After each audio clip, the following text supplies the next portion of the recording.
right, before I get started, I just want to say Happy New Year, though it's late into the year, but nonetheless, don't forget to hit that subscribe button down below. So, I want to ask a question, more or less pose it to the viewers, or perhaps anybody on the Rabbit R1 team that just happens to be listening in on this. I really just want to know exactly who the Rabbit R1 is for. Granted, I've seen a lot of pre-orders from some articles and things I've read.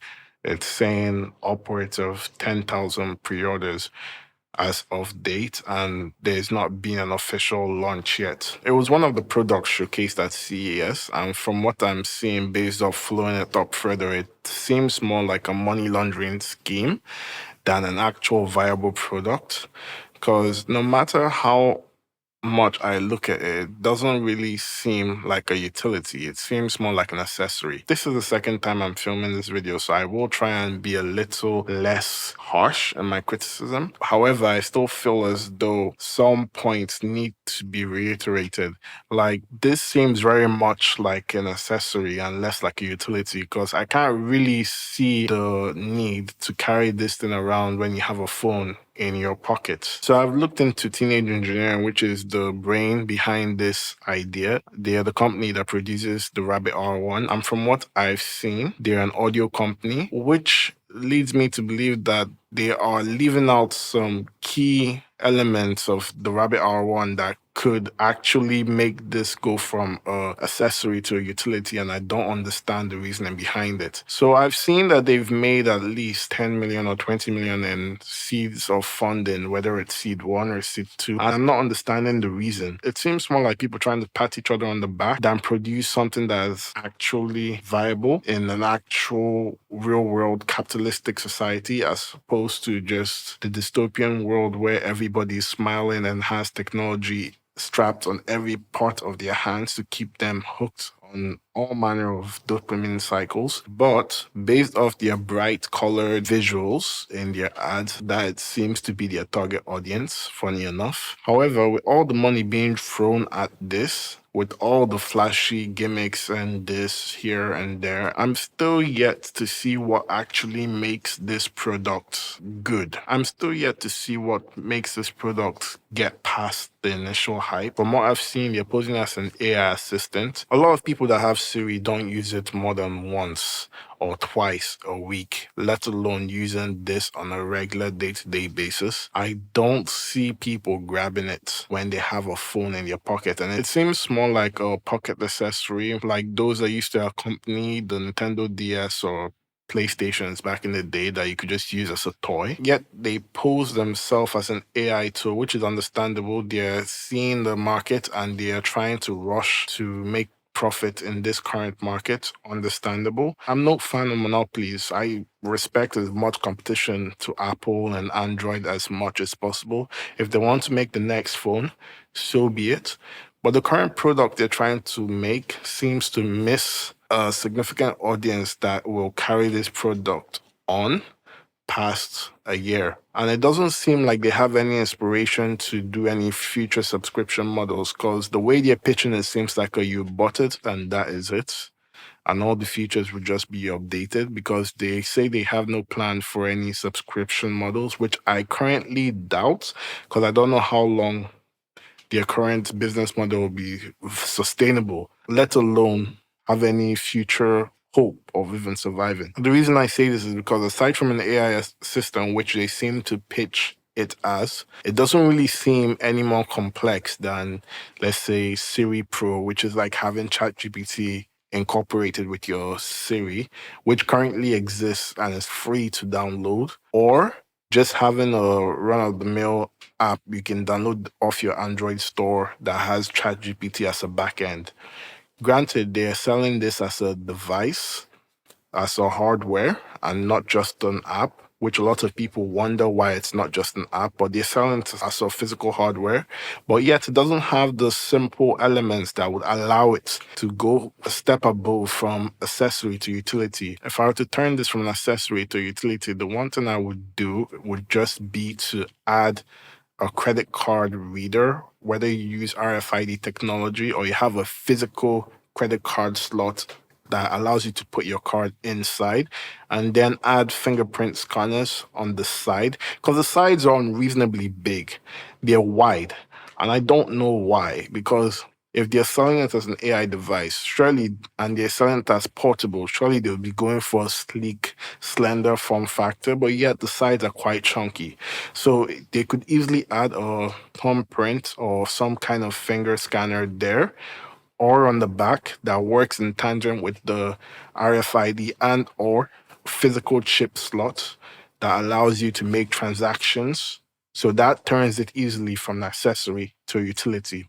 Another thing they could easily do, since they're an audio company, yet they seem to pass off on it, would be to add high efficiency audio converters inside the device that allows you to stream lossless music.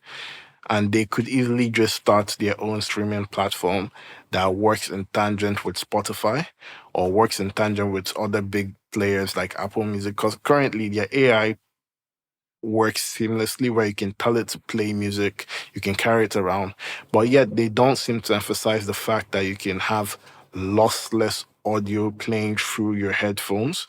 I think that would be an easy both marketing ploy as well as having actual tangible hardware, so it's not just lies. So from what I'm seeing, it costs $200, and it seems like a very expensive accessory to just carry around in hopes that you use it as an AI assistant, when it really falls short of the AI assistant features, because a lot of it you still have to manually confirm and cross check that it's not messed up your orders or messed up your requests.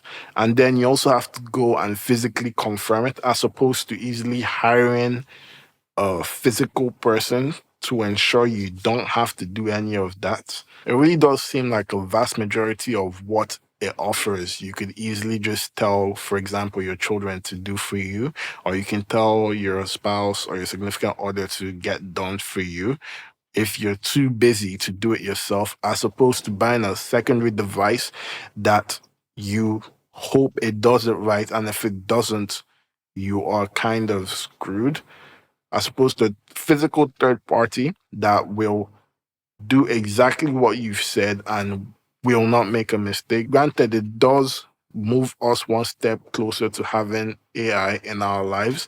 However, this just seems like a gimmick as opposed to having a tangible, helpful assistant. If they wanted to play to their base, another feature they could easily add to turn it from an accessory to a utility would just easily be incorporating it into a physical studio where it can turn up or lower your environment, whether it be lights, DAW, etc. Granted, I know there has to be some kind of way to offset the cost of manufacturing, and there has to be some way to offset the cost of their current sponsors. I have nothing against Teenage Engineering or any company that wishes to help with the progression of technology, but this really does not seem like innovation.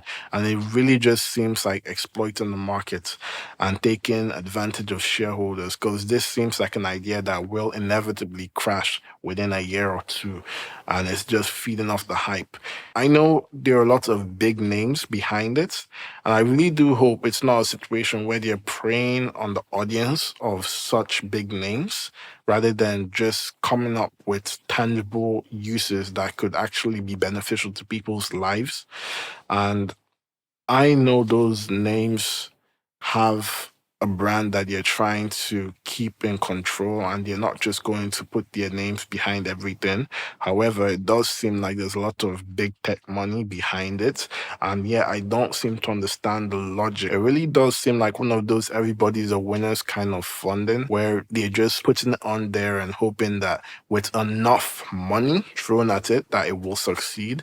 But I don't understand the logic, because with that logic, you might as well spend that enough money on a already viable strategy that is reoccurring and actually offers something that people need daily, as opposed to this. I think the current business strategy that you're using right now is why the downfall of VR is inevitable, because currently they're selling expensive pieces of items that you use once a week.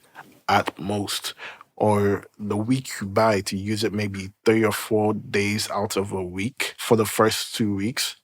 And that's it. You're using it once a week for the rest after. The hype is just there to capture, but there's nothing to sustain or create any form of longevity. Granted, there's some companies that are in the VR space that manage to keep their audience retention by constantly showing flashy new VR updates. However, it just seems like they do that by releasing a brand new gadget yearly as opposed to making tangible VR and AR equipment. Now, I'm not here to slander teenage engineering for trying to create some form of innovation, but that's the problem though. They need to create some form of innovation. Now, with all I've said, I really do want to see Rabbit R1 be successful.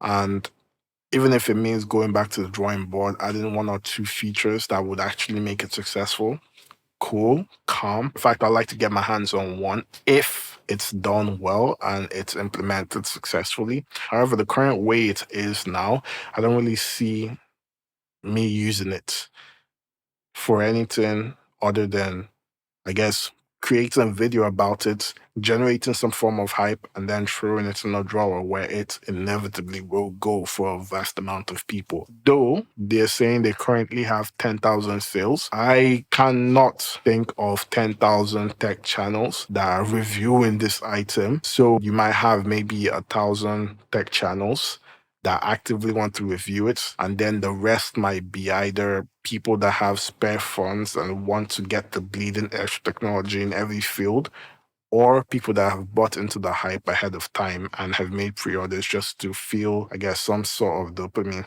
hits. But yet, I do not see any tangible aspects of it just being more than a year buzz. No shade to teenage engineering whatsoever. I do hope they're successful in whatever ventures they go into moving forward, especially in the AI field. I commend them for even trying to begin with.